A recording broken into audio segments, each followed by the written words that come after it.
Talk about configuring multi-hop eBGP.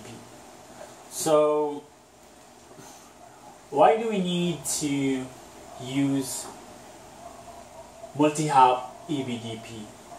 We need to use it if we have a topology like this. R1 is connected to R2 and it's got three physical connections or interfaces.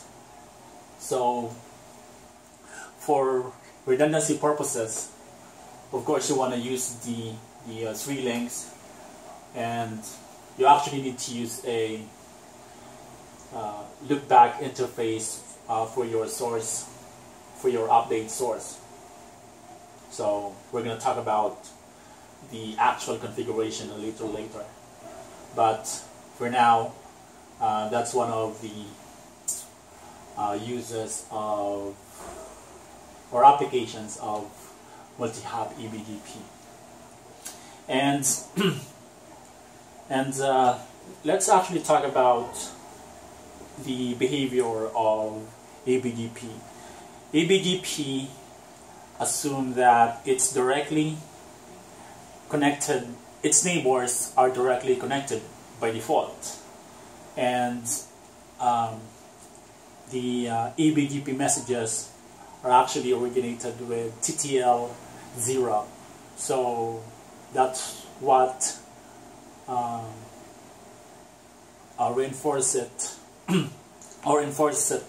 that's what enforces it to just expect for a just one hop away, its neighbors to be just one hop away.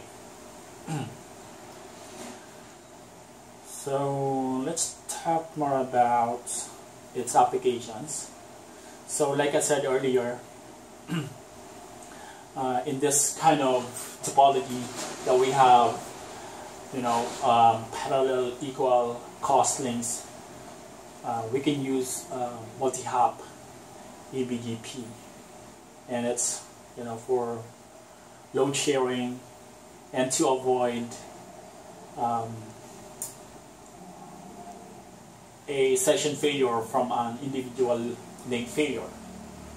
So that's why we're going to use a loopback interface for that particular application.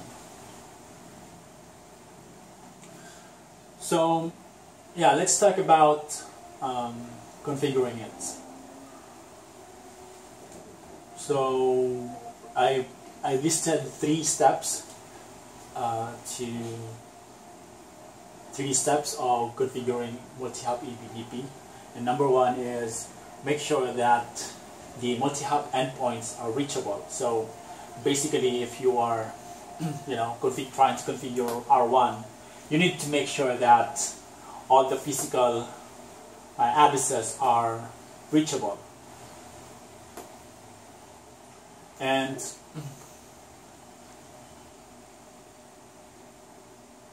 you can use static routes for that. It's actually a best practice to use static routes for that.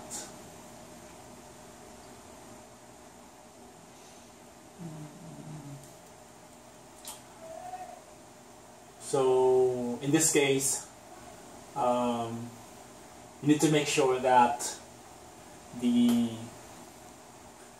loopback address 172.16.10.2 can be reached by R1 through these physical interfaces.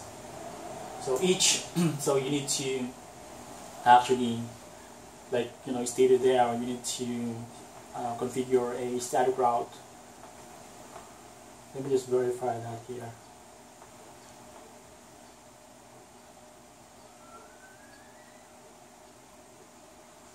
So it's going to be, for example, IP route, then the loopback address, and of course the, this is always /32, right? And your next hop address would be the IP address of each physical link. And number 2 is configure neighbor address and TTL count. So basically, like I said, the neighbor here will be the loopback address, and this is how you configure multi-hop eBGP. So you say eBGP dash multi-hop, and by default the TTL is set to, the outgoing TTL is set to 1, but here loopback 0 will be not just 1 hop away from you, so it's going to be, in this case, it's going to be 2 hops away from you if you are trying to configure R1. Number 3 is configure the update source. So update source is just the loopback 0 interface in this case. So neighbor address, this is the your IP address or neighbor. Update source, of course, the loopback 0.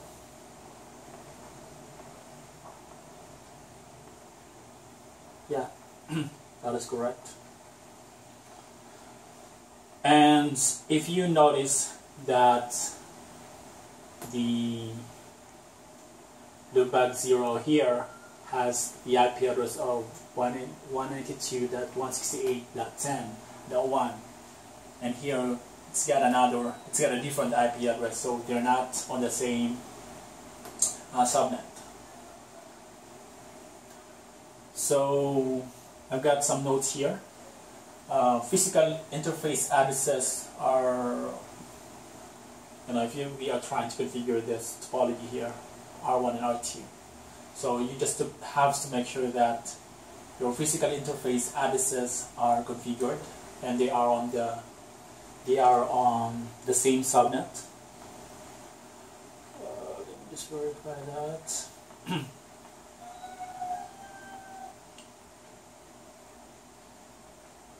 Yeah, each link should be on the same subnet, of course, and of course, they can ping each other. And like I said,